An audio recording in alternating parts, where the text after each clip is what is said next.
រ៉ាវជីវិតចង់លំអិតនៅក្នុងសាច់ក្តី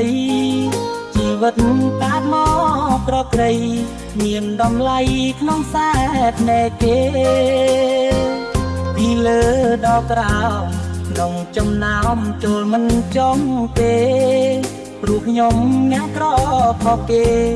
សូមបីក្បែរក៏គេមិនប្រាថ្នា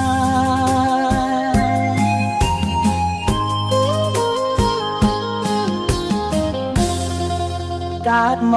កក្នុងលោកគ្រប់រូបតែងចង់មានបានគេខំសល់លុយសល់ឡានគ្រូសិក្សាជួបជុំគ្រួសារខ្ញុំរៀនបានតិចក្រលំបានជួបតែបញ្ហាមិនដឹងដោះស្រាយយ៉ាងណានៅក្នុងចិនតាពីបាក់ស្ទើរប្រេង